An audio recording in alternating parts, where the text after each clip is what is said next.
marvelous summer day in beautiful Houston. I'm Rick Wilson, the director of Scientia, and I'm going to moderate today's lecture. Before we begin, I'm going to note that Scientia is sponsoring the Modeling and Mapping Historic Sites and Events Conference, which is on the slide behind me.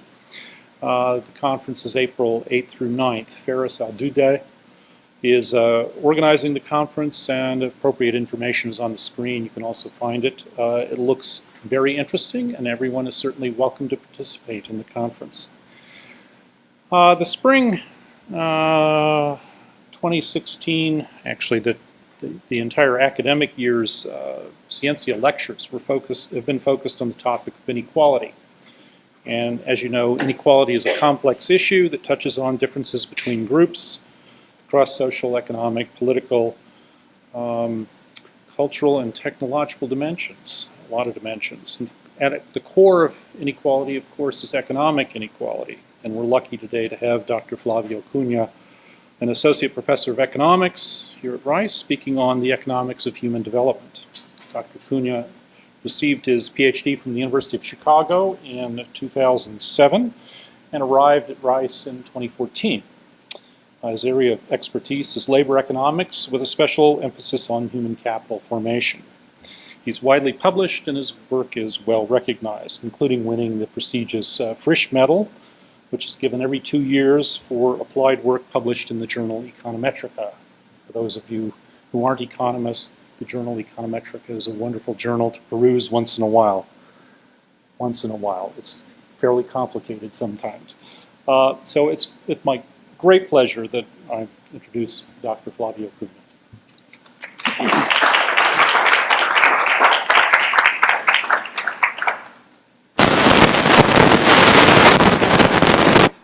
Somehow. It's probably me.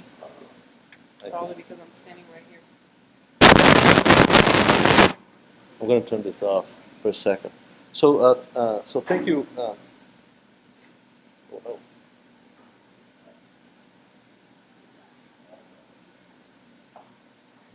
So thank you so much for coming.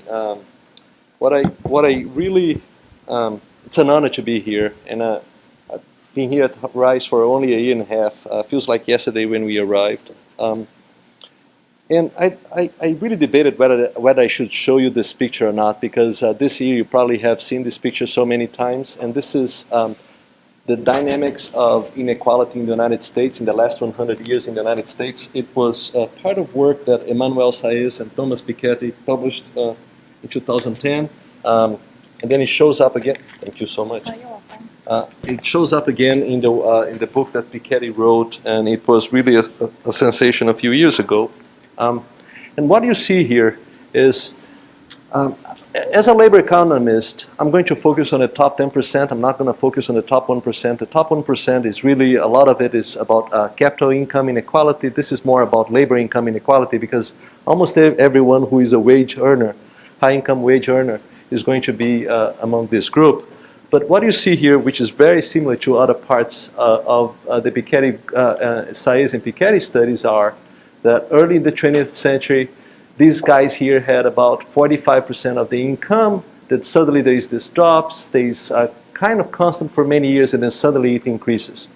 When I went to the PhD study, if you were a labor economist, everyone was talking about this already. Okay? So this is a major part of my training as a graduate student in labor economics. And basically, there were two competing theories, major theories that people were discussing back in the time. So theory number one was, we just entered the information age. So now we have machines and computers. Machines are replacing low-skilled workers. Machines are making high-skilled workers more productive. And if this story is true, what we should see is increasing inequality. Because the workers that are low-skilled are going to be displaced by the machines. There is going to be a reduction in the demand for low-skilled workers. And the high-skilled workers, because they're becoming more productive, there's going to be an increase in the demand for these guys. And the price of high-skilled workers will actually increase. And for many years, this was known as the skill bias technical change explanation to increase in inequality. Many people believed that this was what was going on. until sometime in the early 2000, that people started looking at well, if this is true, what we should see is that the profile of is that the demand for skilled workers really started increasing at a much faster rate sometime in the 1980s and continues to increase at a much faster rate until nowadays. And the demand for low-skilled workers is increasing, but then because of this introduction of machines, it starts to increase at lower and lower rates. Okay? And the supply of skilled workers and low-skilled workers would actually increase exactly the same rates as they were going before. That was the major explanation. Until people decided to let's take a look at what's going on with the demand for skilled workers and the demand for low-skilled workers. And what they realized was that there was no change in the growth rate of the demand for skilled or unskilled workers. The rate that was growing before was about the same rate that was growing after the introduction of machines. So this could not be the explanation. As it turned out, the explanation happened to be that in the United States, unfortunately, the growth rate of the supply of skilled workers has dramatically decreased since the 1970s. And this was captured by a book that was written by Claudia Golden and Larry Katz and published in 2007. And the story that you see here is quite remarkable, actually. So they go back to census data many years ago, and they start looking at the fraction of people that from each birth cohort. So here I have the birth cohort. A person here was born in 1880. And this, I have the fraction of the birth cohort that acquired a college degree, which I'm going to take as a proxy for a skill level. And this is the college graduation rate by age 35 years. And if you haven't graduated by age 35 years, chances are you're not going to graduate from college after that. So this is a very good indicator of the fraction of the population that has grown up, has acquired a college degree. And what you see is that both female and male are, the fraction of female and male workers that are getting a college degree is increasing over time. And then sometime in the 1910 and the 1920, it really picks up, becomes really, really fast. This is what people call the American century in terms of education attainment. And something really bad happens. Males basically stabilize. So now we fluctuate around this number here, which is about 32, 33%.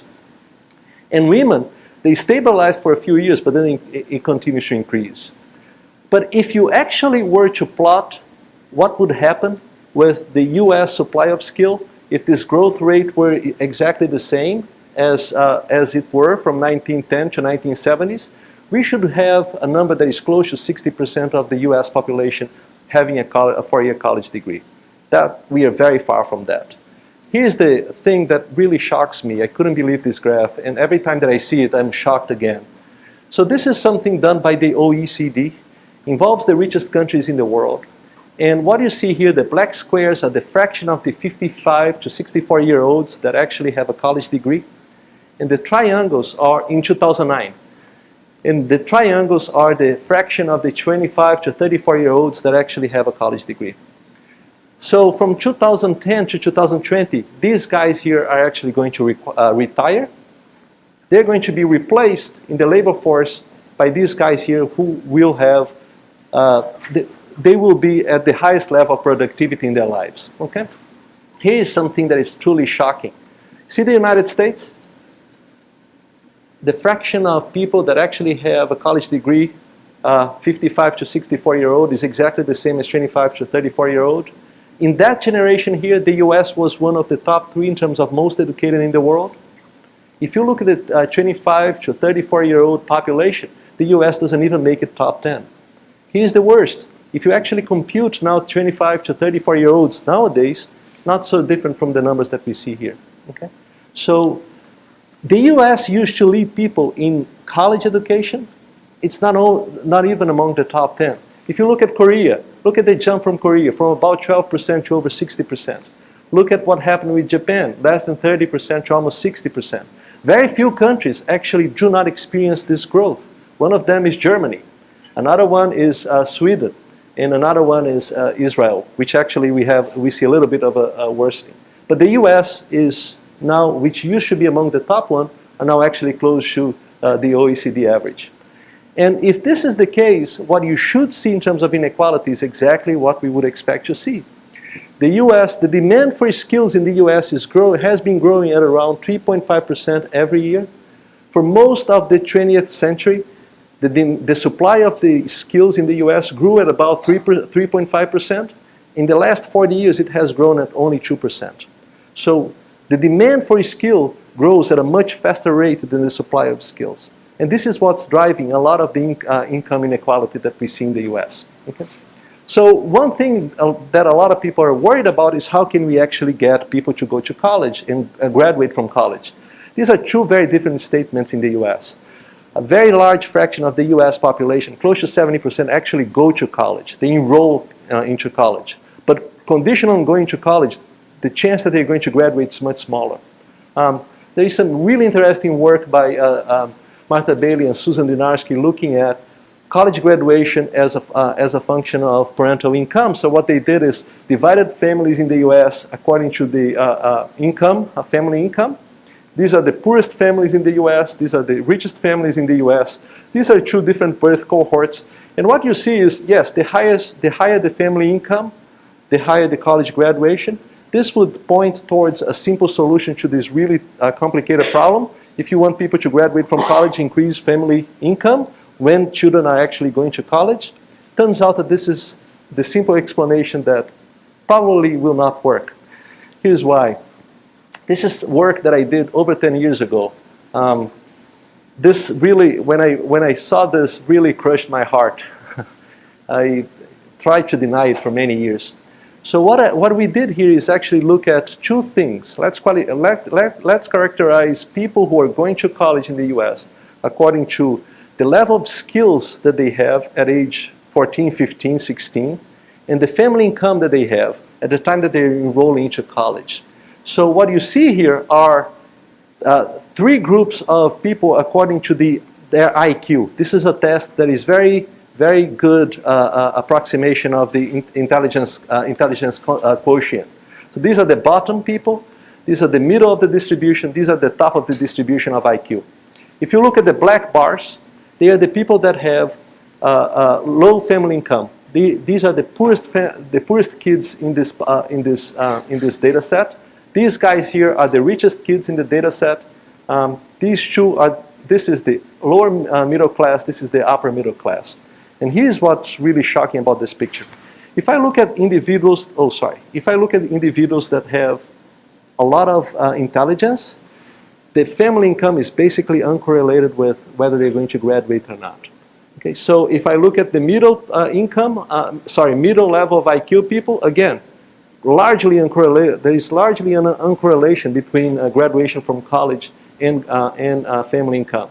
And if I look at the bottom of the distribution of IQ, actually the guys that have the higher income are the least likely to graduate from college. Okay, so this is really something that is telling you that just giving money to people to go to college will probably get them to go to college, probably not get them to graduate from college. The issue is a little bit more complicated than what we would think. Here's another thing. It's work by Carnero and Heckman. It was published recently. And what they did is, let's just look at the returns to attending college. Let's just look at if I attend college for 1 year and I stay in college for 4 years. What is the financial return of graduating college for each year that I am in college? And if you look at people that are in the middle of the distribution, for every year that they are in college, their income increases by 16%, their labor income will increase by 16%. If you are at the bottom of the distribution, the income is only going to increase by 11%, and if you are at the top of the distribution, this income is going to be it's going to increase by 20%. So this is telling something that is really difficult, very difficult to not to emphasize enough, which is skill begets skill. So if you want people to graduate from college, you need to make sure that they are ready to attend college and benefit from college. If you don't do that, chances are they are going to be not very likely to graduate, but even if they graduate, the returns for their graduation will not be as high as if they actually had higher levels of skills. What I've shown here to you is one dimension of IQ. I'm going to show to you that you can actually affect IQ. A lot of people thought 20 years ago that this was purely genetic. I'm going to tell you this is not genetic. It's actually, a lot of it is the result of investments that people receive. But what is really interesting is human capital is multidimensional. We shouldn't be thinking only in terms of the academic skills that people can learn while they're in school. We should also think in terms of the social-emotional skills that they're going to acquire. And this is another picture that is quite telling about what's going on. So this is the same test that I used before in the previous picture. It's a very good approximation of IQ. This is a test that measures socio-emotional development. And it's something, I want you to think of something like persistence, motivation, commitment to making a plan and sticking to the plan. Okay? And as you move up in the distribution of either cognitive skills or the social-emotional skills, what you see is increasing probabilities of actually graduating. So skill begets skill, and skill in human capital is actually multidimensional. Okay? Now, let me show you why do we have these differences in cognitive skills and non-cognitive skills. And when do they actually show up? So this picture here is a part of my PhD dissertation. So what was really done here is very simple. The tests that I showed you at age 14, we actually have followed the same people from basically the time that they were born. Okay? And this is these here are the richest, the kids that come from the richest families in the data set. They're going to be among the top 25% highest income in the US. These are the kids from the poorest families in this data set. They're really the bottom 25% of the US income distribution. And at age 14, I just showed you the differences in these types of skills will lead people to be more or less likely to graduate from college or have higher or lower earnings conditional on actually attaining college. And at age 14, what you see is the difference between these two groups of people. The kids that come from the highest income families, from the poorest income families, is about 1 standard deviation. This is huge. If I were to price this out in terms of lifetime income, it would be something in the magnitude of $150,000. So we're talking about a lot of money in terms of one level of skill. But what is really interesting is you start to go back in time. This is age 14, 13, 12, 11, 10, etc. This is age 5. They're just about to get into school. And what you're going to see is that the difference between the richest kids and the poorest kids is 80% of a standard deviation. So most of the difference that has to happen in the labor market that we're going to see, who's going to graduate from college, who is going to do well in the labor market, is already present by the time that they are 5 years old. I'm not going to say that schools don't matter. Actually, what I'm going to say to you, I'm going to show something about schools that's quite interesting about why this persistence actually is there.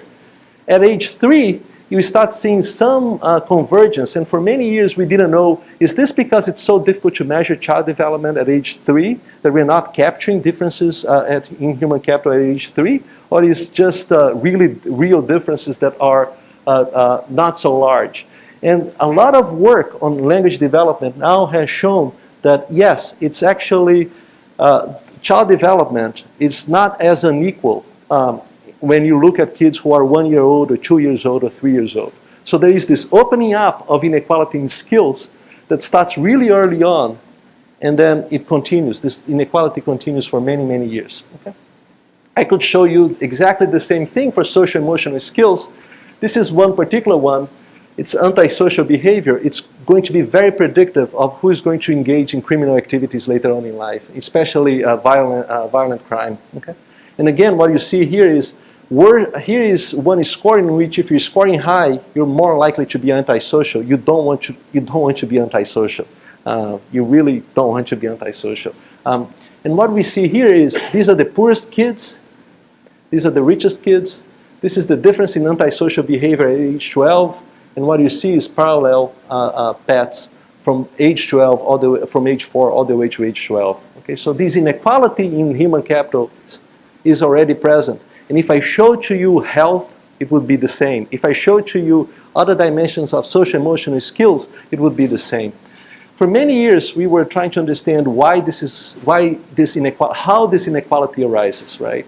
And for many years, all that we had access to was data from observational studies. So there was always this debate: is this nature? Is this nurture? Right? So let me show to you some of these observational studies, and then I'm going to show to you data from randomized controlled trials, because then we're going to be able to show to you that manipulation of environment in which children live actually increases the amount of skills that they have.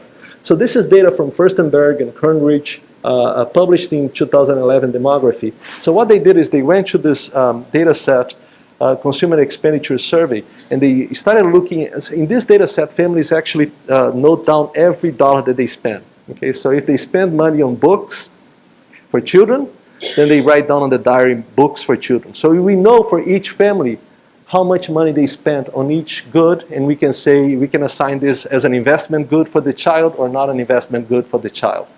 And what you see here are the deciles of family income. These are the poorest families in the US. These are the richest families in the US. And what you see is huge inequality in how much you were spending, right? So families that are richer are spending about 10 times more on their kids than families that are poorer. So the magnitude in expenditures, and this is every year that's going on. I don't want you to give the sense that this is an easy thing to solve. It's not only giving money to parents. Let me show you why. This is data that I'm working on, and it's about the quality of time investment that parents do with children. This is what we note. What we do here is, as parents should basically fill out a questionnaire of how they spend 24 hours of the baby on a given day. And what's really interesting is going back and see who the baby was with, what the baby was doing, and so on and so forth. So what we call investments in human capital of children is really direct interaction between an adult and a child. Might be the parent, might not be the parent. Okay? But it's really playing with the child, reading a book to the child, or when the child reads an older person, you don't want to actually read a book to them. So you don't want to sing a song for your 14-year-old child. What you want to do is to manage time and make sure that they're doing homework. This is what we characterize as investment. So two things that really show up here. Thing number one is, here are the poorest families. Again, they tend to invest much less, even when it comes to time, than the parents that are rich, even though rich families tend to have higher wage rates, so they tend to have the opportunity cost of time for them to interact with the child is actually much greater.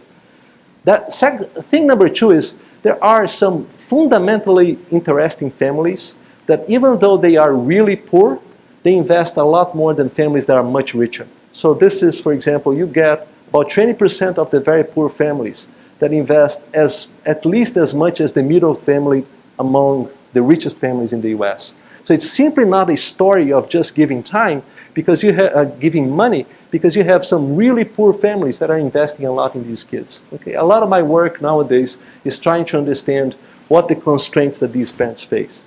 Here's something else that was done by the Ohio Department of Education. So what they did is they computed what is known as a teacher effectiveness scale. It's basically looking at how much each child learned in a given year and assigning this learning amount to the teacher that the child had. So you get some teachers that are rated most effective just because their kids learn a lot, and you get some teachers that are least effective because their students don't actually learn a lot. What is not shown here are the teachers that are neither the most effective, not the least effective. They are the majority of the data set. Okay. What I have in this graph here, in the horizontal axis, these are the percentage of the students that are eligible for free or reduced price lunch. So think of these guys as the richest guys in the data set. Think of these guys as the poorest guys in the data set. So for every, 100 teachers that these guys have, out of every 100 teachers that the richest kids have, 35 of them are actually the most effective, and only 5 of them are actually the least effective. If you go to the other side of the equation, then what you get is 20 of the teachers that the poorest kids get are the least effective, and only 10 of them are actually the most effective. So no matter how you actually measure investment, what you're going to see is that low-income kids tend to receive less amount of money, less amount of time. They tend to go to worse schools. And this is something that is going to be present basically from the time that they are born until the day that they graduate from college, if they reach college. Okay? So let me show. So you've probably seen this, and this is something that you read every day on the newspaper, because the preschool is actually the pilot study that led to the Head Start program, okay, in the US. It's exactly the same school curriculum, preschool curriculum. And what it was done, it was in the 1960s, they decided to do this preschool intervention with the most disadvantaged kids in Ypsilanti, Michigan. They were so disadvantaged that they were over 1 standard deviation below the mean in terms of child development at age 3 years. This is a very rare group of children to actually find. People criticize that this is a small sample study. I actually think that this is a small sample study because I wouldn't like the US to have thousands of these kids. Okay? But here's what's really interesting about this study. It's 1.5 hours every day of parent-child of interaction between a child and an adult person in a preschool. Every teacher actually has about 4 students, 4 children that they are paying attention to. At the end of the week, the parent would meet with the teacher, and then the parent would, and the teacher would explain to the parent what were the skills that were taught to the child during that week, and then they would assign some more homework to do over the weekend. And what you see here is, at the time of entry, these kids were randomized in the control or treatment group. Now, this is back in the 60s. If you were in the control group, probably you didn't get any other preschool. What you get was nothing. Nowadays, that's no longer the case. And the treatment kids got this intervention that is 1.5 hours every day. So we're not talking about full day preschool services or anything like that. And what's really interesting is after 1 year, what you see is this really very large increase in IQ. That they go from close to 1.5 standard deviations below the mean to close to the mean. They're very close to the mean now. They're 5% below the mean. The second year of the program, they stay about where they are. And then the program finishes, and they go back to the schools with the same kids. And what you see is little by little, the cognitive skills are actually going back to the same level as before. So a lot of people are talking about early intervention. Early intervention is really important, but it's not inoculation, it's prevention. So if you're going to invest early and not invest late, you're probably going to waste a lot of the investment that you've done. So you want to make sure that that doesn't happen. What's really interesting about the peri-preschool program, and nowadays for the Head Start we have the same type of evidence, is that it moved not only the cognitive skills that children had, but also it moved the socio-emotional skills that they have. And this was really especially important for males, because if you look at this distribution here, this is the distribution of socio-emotional skills for the control group. This is the distribution for the treatment group, and you see this huge shift to the right. And what's really interesting is one of the largest impacts of the peri-preschool program, after they kept following people, they keep following people to this day. Right now they're following the kids when they are 50 years old. But already when the kids were 19 years old, one of the largest impacts of the program was on reducing participation in criminal activity and reducing time spent in jail. So this is really a very effective program, not only in terms of creating skills, but improving socioeconomic outcomes in general. Okay? So another program that people say, you know, this was realistic in the 1960s, maybe we don't need to do this anymore. And nowadays there are a lot of programs that are taking place in developing countries. One of them is done by Autrey and co-authors in Colombia. And what they did is they already had a home visitation program that was not particularly very well designed in terms of the curriculum, in terms of the quality of interaction between the home visitor and the child. So what they did is to come and say, let's just do something better. Let's just increase the quality of interaction between the home visitor and the child in terms of cognitive development. So it's a cognitive stimulation program. And this is treatment and control 18 months after the intervention took place. They are now collecting data for further follow-up. And this is a home visitation program. It's not that they're giving parents money, they're giving parents time, nothing like that. It's 1 hour every 2 weeks they come to this home and then they interact with the child. So it's much cheaper than the peri-preschool program. The peri-preschool program is 1.5 hours every day, 5 days a week, plus meeting with the parents 1 day for 1 hour. This is once every 2 weeks for 1 hour, much less intensive.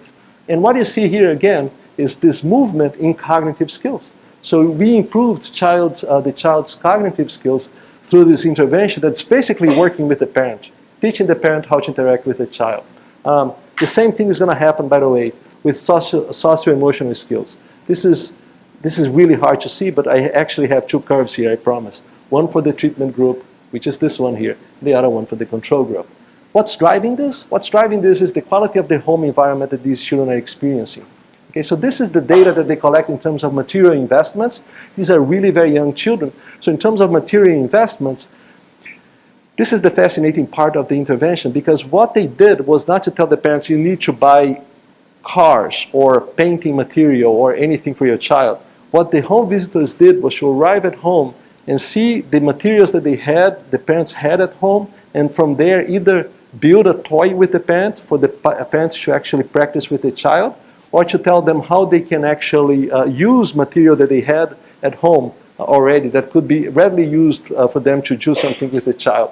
So for example, plastic bottles that had different colors, they can just ask the parents, why don't you pretend that this is a doll, it's going to be a green doll, this other one is a blue doll, and so on and so forth. When I'm teaching my course, I usually show the pictures to the students, but I thought that you would be bored to see this. But what we see here is movements in the investment, both in terms of time and in terms of material. And this is, again, difference between control and treatment group. The families were randomly selected to be in one of these two groups, and changes in skills are basically explained by changes in time investments. Okay. Now, what's really fantastic about this is we didn't change the amount of time that parents had. We didn't change the amount of money that parents had to invest in their children. So we are actually working with them to figure out why has it changed. Is it because parents are now more aware about the importance of the activities that they have with children? Is this because it's making it easier for them to interact with children? So we still don't have a result, but we will have a paper out soon. More and more nowadays, we are seeing newer and newer evidence in terms of what happens during adolescence. It's really fascinating to see all of the neuroscience work that is coming out about different parts of brain development at different stages of the life cycle. Right now, a lot of people are actually using this data from neuroscience studies to design interventions that can help adolescents acquire some type of skills that are really important. One of the things that we don't tend to understand is that adolescents are truly overly sensitive to rewards, almost not sensitive to risks at all. It's something that I think, if I think about my adolescence, I kind of remember that I was totally for rewards, not so much for losses. And what's really interesting is the part of the brain that evaluates what's a reward and what's a loss tend to develop at adolescence, at later stages of adolescence. So you can be a 14, 15-year-old, highly sensitive to the reward, but not be able to actually control yourself. So if you have an adolescent at home, please remember that. It's not that they don't think, they actually think, but it's the part of the brain that will help them slow down is still not there yet. So that's an important thing. Another thing that this is true not only for adolescents, but it starts especially at adolescence and continues throughout our lives, is that a lot of the behavior that we have tends to become automatic. And so if I am a teenager and I live in a neighborhood in which there is a lot of violence, I actually need to be able to defend myself, and one of the ways that I will defend myself is actually by questioning authority. Okay? Now I arrive at school, and I have now lived in a world in which questioning authority, not respecting what people are telling me, is an important skill for my survival. So I arrive at school and my teacher tells me, you have to behave, and my behavior is totally automatic. I say, no, I don't. Actually, I'm going to punch you in the face just for telling me that. Okay? Now, other kids, what they live is they live in a world in which it's very safe. There is a lot of authority that enforces good results. So they want to cooperate and tell what's going on. So every time that they are confronted, they don't actually, their lives don't depend on reacting to authority in the same way. So they comply with whatever is in place. And when they are in school, guess what? There is an authoritarian figure as well. They're going to comply with that. Kids that are in the disadvantaged neighborhoods, what they're doing is, what's really interesting is, on one hand, they have to deal with this world in which they need to not comply. Because if they comply, they're going to be beaten up every time.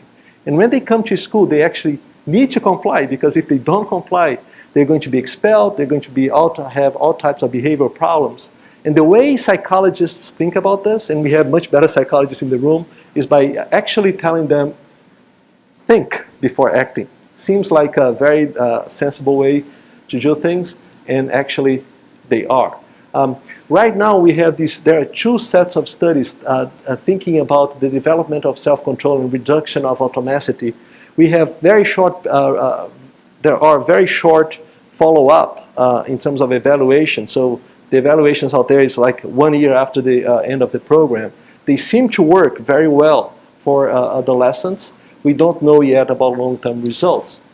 And there are a different type of schools that go back to the beginning of the 19th century. So one of the very interesting things that we've seen so far is that the school system is all about cognitive tests. It's all about academic tests. It's more than that, it's a lot about how the students are going to do in English and English language arts and mathematics. So the entire way we evaluate schools are based on how much children are going to learn on these two skills that are only one component of human capital.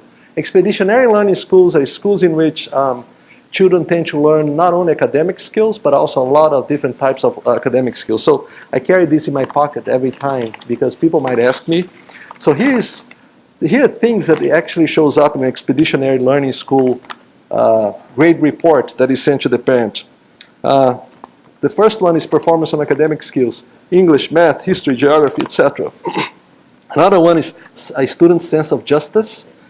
Another one is the ability to state facts precisely, as it turns out really important in a lot of professions in this world. Another one is the ability to follow the right course of action in the face of hardships, discomfort, boredom, and impulses of the moment. Another one, ability to plan and the ability to deal with the unexpected. Another one, degree of mental concentration in tasks that interest the student, but also in tasks that do not interest the student. Conscientiousness, whether in everyday affairs or tasks with which the student is especially entrusted. And the quality of his practical work, the quality of his handcraft, the quality of his artwork, how well he's performing in physical tests and so on and so forth. So they actually, what's really interesting about them is they actually don't focus on only English and English and math. They actually focus on a much more broad set of skills. What's really interesting is I was trying to look at evaluations of these expeditionary learning schools. They have been around for so many years, and one would think there are probably hundreds of evaluations of these schools. There's one, very small scale, and you know what they did? They checked to see how well children are learning in terms of math and English. That's all that they did. And surprisingly, the kids were doing really well on those two dimensions, but we have no idea how well they're doing in the other dimensions in which they actually spend a lot of time trying to educate. And the curriculum is really about giving them the opportunity to develop these skills. So it's a lot about experiences that they have to interact with. You can talk to people more if they're interested in this. So lessons for public policy. Invest early and late. Early investment is important, but it's not inoculation. It's actually prevention, trying to prevent problems from happening. And you really need to invest late because at late stages of the life cycle, it's a completely different set of skills that we're going to learn instead of early. You need to focus on academic as well as on non-academic skills. A lot of the success in life is not only about how smart people are on exams that measure knowledge in math and in English, but also on a lot of other dimensions. One of the things that I think is especially important in the academic world, for example, is reputation. One thing that I have to say every time that I'm giving a talk like this is to provide really rigorous evaluations. And most of the time when people are talking about rigorous evaluations, they think, oh, these guys only want to learn if this program works or if this program does not work. Well, that's true, part of it at least. We want to know, programs that invest in human capital are really expensive. So I think it's fair to find out, is this a program that is delivering what's promising or not delivering what's promising? But there is another component that tends to be forgotten a lot of times, which is when you evaluate studies, you actually learn a lot about mechanisms. You learn a lot about guiding principles that can actually not only tell us why this program works, but it can help us design better programs for the future. Right? Every time that you have science and the development of new forms of intervention in the health community, for example, in the health areas, for example, it's not that once you establish the cure for a disease, you stop trying to understand why the disease is happening and why that particular cure is working. You try to say, can we do it better? Can we do it cheaper? And so on and so forth.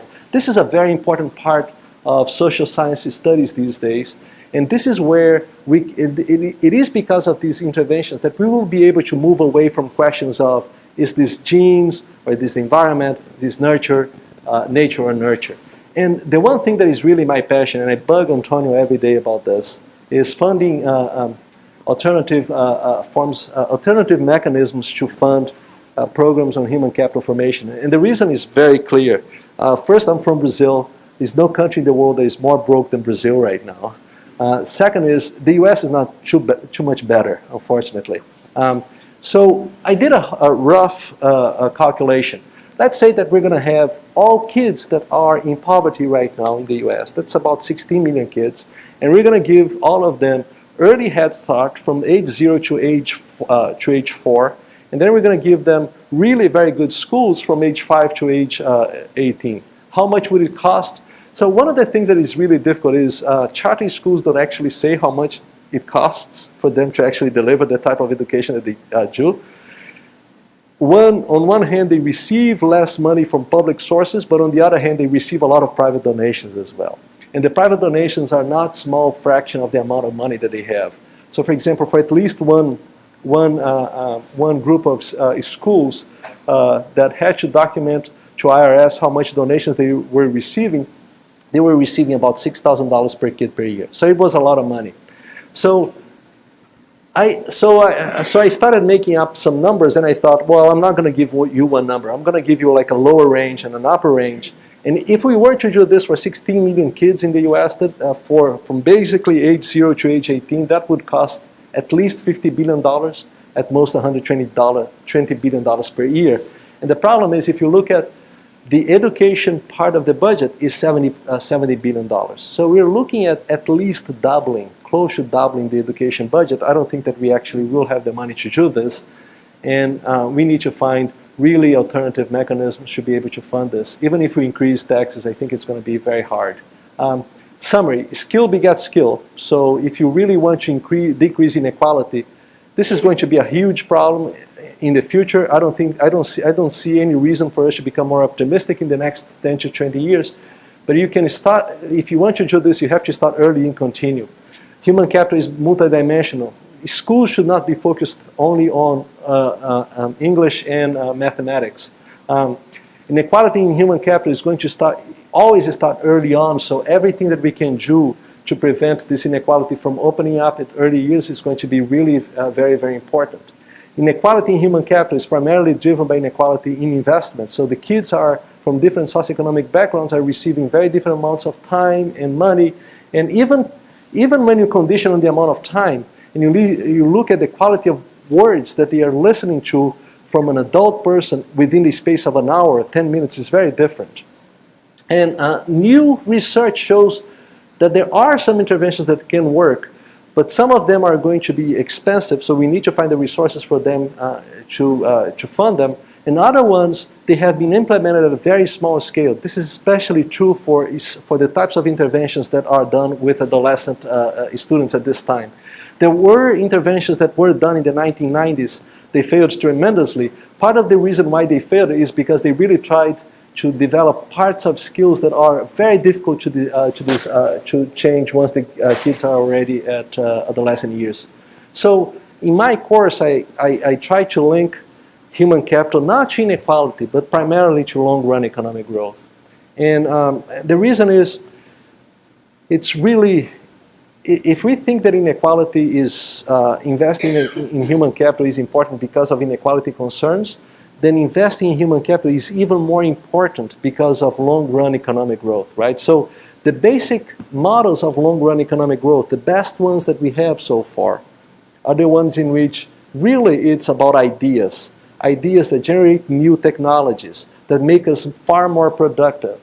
And you need research and development. You need human capital to be able to do that. Without human capital, you can't create new technologies now in this world. And if we don't have human long-run economic growth, then that's going to be a much more difficult world to live, because we still have a large fraction of the world population that is still poor, that is don't have access to a lot of things that the Western industrialized economies have. So I'm going to stop here, and thank you for listening.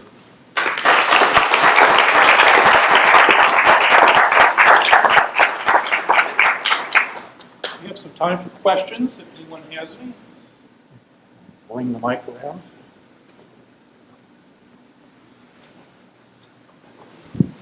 Thank you. That was an excellent presentation. On your back of the envelope calculation of $50 billion to $120 billion to address this problem, I agree that that's a very large number. Would you have corresponding back of the envelope calculation of potential savings that might accrue down the road as a result of, say, reduced crime rates or reduced rates of incarceration, all the other expenses that go along with the problems that you've addressed? Every day I think about this.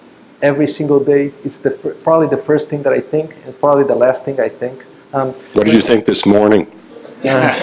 So yes, and a lot of my, Antonio knows this because Antonio has heard me talk about this for a long time.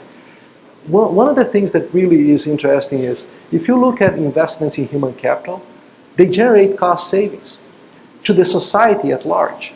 So if we can just find a way, and there are laws nowadays that allow us to do this, but we need to actually come up with the way to collect the data, how to evaluate what the cost savings are going to be. So we can do a very simple financial trick, which is we get private investors from Wall Street to fund these programs. They're going to NGOs who will then deliver these programs, and then we will keep track of what the cost savings are going to be, and then we can pay back the investors. The other thing that I like about this is because it will give us the opportunity to try new interventions that we haven't tried before.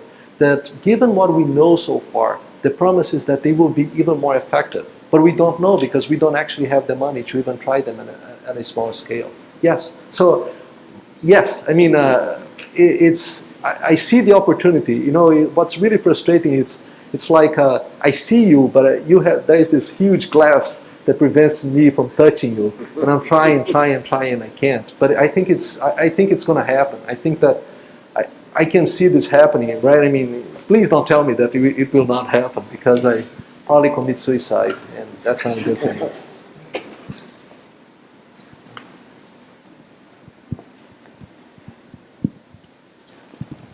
So, investing late, what would you tell the students in this room right now to do with the rest of their time at Rice to solve these problems? Okay, so what I do with my students, so here is literally what I tell my students, that if you look at the types of skills that the returns for them are actually growing over time, I say computation is one of them, quantitative thinking is actually one of them. So not necessarily, because here's the beautiful thing. So there are people that actually are pursuing a major in some area of humanities, but they're completely linked to acquiring computation skills applied to humanities. It's not about solving differential equations, but it's really about understanding this new language. When I was a young guy in Brazil, I thought, one day I'll speak 6 languages. My joke that I have is, I do, but they are Fortran, Python, Julia, English, Portuguese, and Stata. So these are the 6 languages I speak. Each one of them are important. I can't just have Fortran or Python. So yes, so thank you. Yeah.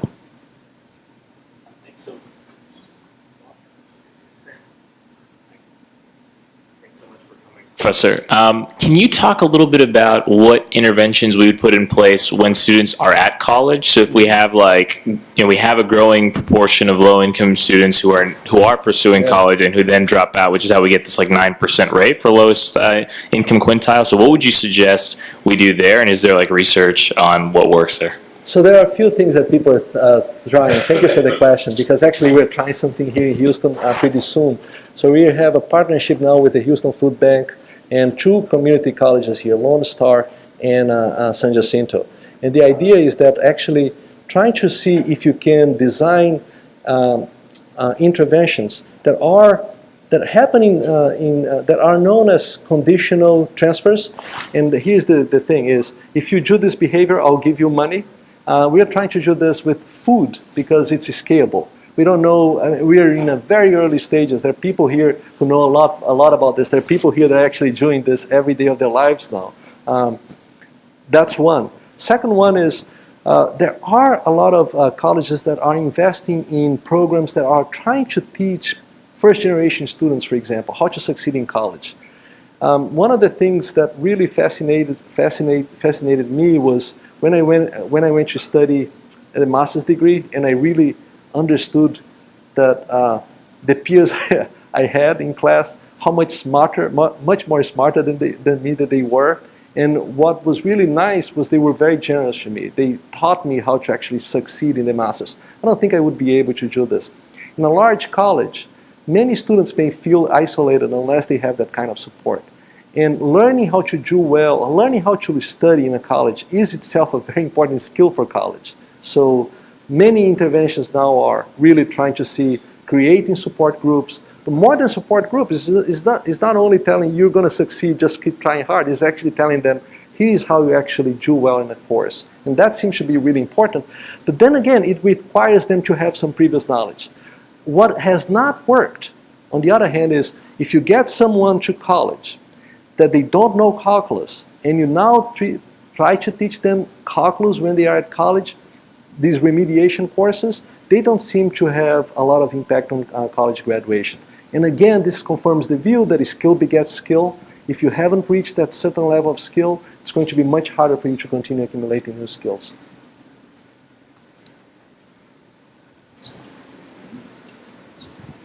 I may be wrong, but reading, it seems like IQ is from 60 to 80% hereditary. Yes. So therefore, you have assorted variables on top of that. So aren't we just going to have a drifting in the population? So the top of the population will marry brighter people, and their IQs will be inherently.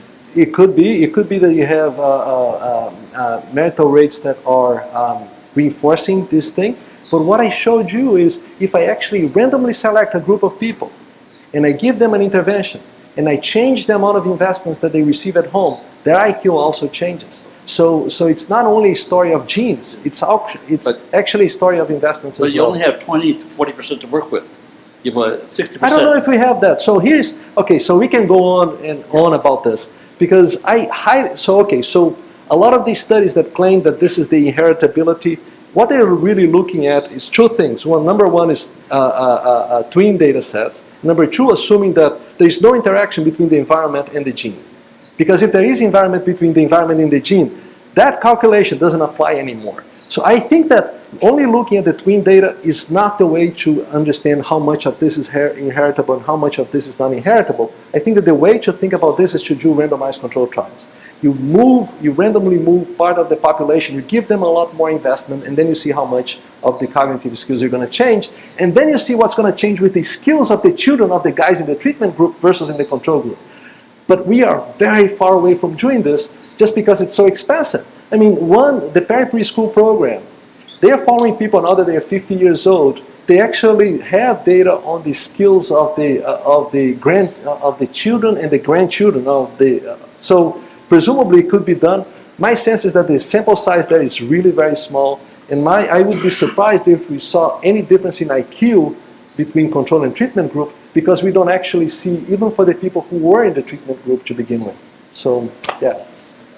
Thanks a lot. That's a great talk, really interesting. And following up on that, I mean, there was a study recently that I'm out of my wheelhouse, but really exciting, showing that IQ, the gene by environment interaction you proposed, that in high SES populations that the vast majority of variance in IQ is carried by genetics, and in low SES populations, the IQ variance is largely carried by context, and genetics plays a much smaller role, suggesting that it's not this set thing that people think it is. Exactly. And so I'm just sort of reinforcing your comment. No, and also there's something that is really interesting is this. some of these very dramatic studies are the ones in which you have a twin and then the parents die, and then the twins are adopted by different people. And then they say, oh, let's just compare what happened with child development of these two individuals that were adopted by two different families. First, it's not a random set of the population that you're picking to be the parents of these guys. Not at all. We don't. This is not. One great thing about the way we, assign kids to families is not random. Then the second thing is when they actually went to look at the quality of the home environment these kids were assigned to, actually they weren't that different. So it would be surprising if you actually saw a lot of difference to begin with. So. I have a lot. Okay.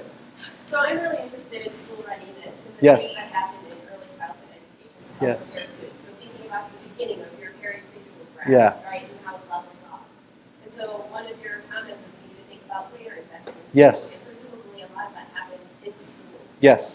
So what part of the later investments is about schools versus investments in families? Yeah. Things that we expect families to do differently as students age. Yeah, so both things. What's really interesting is the following. So kids are at school from, I think, let's say 8 a.m. through 3 p.m., right? And where are they from 3 p.m. to actually 7 a.m., 8 a.m. the next day? And when you look at what's going on, it's a composition of all very different types of things. There's a study by Ariel Khalil that she actually looked in detail about how families spend time with children. And what's really interesting is the low-income families, it's not only that they spend less time with the kids, they also seem to spend times in activities that are not appropriate for the age of the child. So a lot of these studies that I'm doing nowadays is, do parents know about child development, and do they know well enough that they can actually decide investments in terms of in terms of the child's skills and the child's developmental profile? So this is work, is always here working with me on a couple of papers on this issue. And so far, it's preliminary, but I would tell you that a lot of families seem to underestimate the importance of activities, and they seem to underestimate the importance of specific activities that seem to be very beneficial for child development.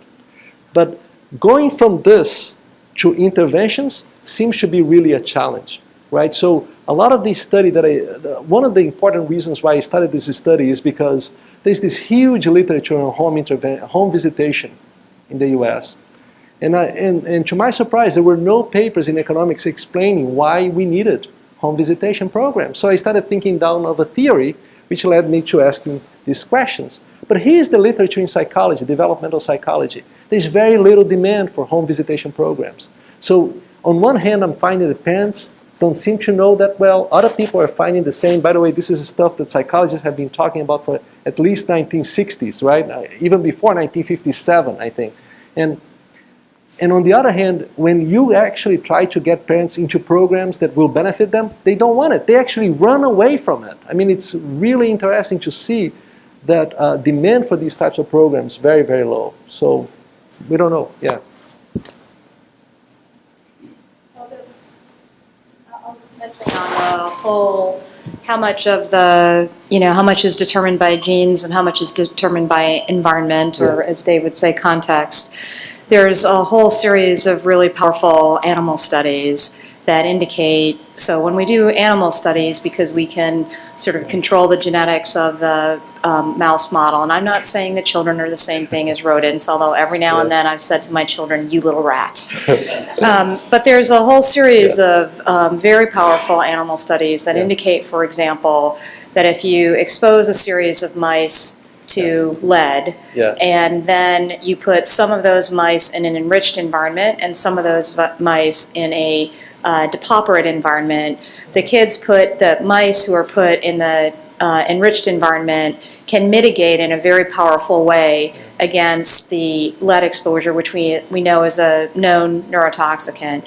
Similarly, there's a series of studies that have developed what we refer to as a poverty model in mice, where what you do is you take away from the dam, both when she's pregnant and when she's nursing the pups, you take away some of the nesting material, and when you take away some of the nesting material, the moms spend an enormous amount of time looking around and around and around the box trying to get more nesting material. They spend much less time on licking and grooming, the kinds of Exactly. appropriate activities.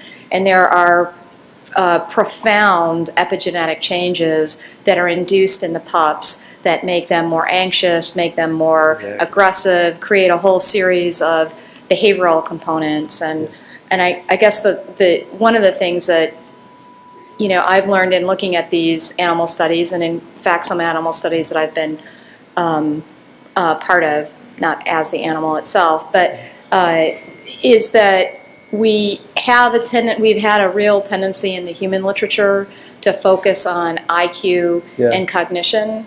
And there is, in terms of quality of life, there's a whole series of broader behavioral components that are incredibly powerful for young adults and all the way through aging, that if I, even without a shift in IQ, if I have a shift in behavior and resiliency and how I, what my strategies for dealing with stress and difficult circumstances, that even without a change in IQ, the quality of life and job stability and all those sorts of things is it's a completely different profile. A very different, thank you for the question. Very different profile. And yes, it's true about the animal studies. There are also animal studies in which what they did is variable foraging. This is what I think that they do, is they randomly select on a given day, is the mom going to have lots of food or very little food? So she never knows. So this is inducing something that is worse than inequality. It's uncertainty. So I don't know if tomorrow I'm going to have a lot of food or I'm going to have very little food. And this anxiety affects the quality of the interaction that she has, which then will affect the quality of the interaction that the mom has with the child, and so on and so forth. So when we published one paper, we actually went through the literature on, we knew very little about interventions at the human level, so we actually had a lot of description of the work that Mimi was doing, which you cited some of this, because this is the way we could actually validate that early and late matters. The type of interactions that you have at the early part of the life cycle of animals will affect certain types of skills. And if you actually do things well early, but you don't do them well late, you're going to affect different types of skills, which then led us to all of these different findings. So yeah, thank you for compliment. I had forgotten about this. This was like somewhere deep in the back of my memory. So yeah. Well, thank you very much. I'd like to have all of us thank Flavio for a very insightful thank you. lecture.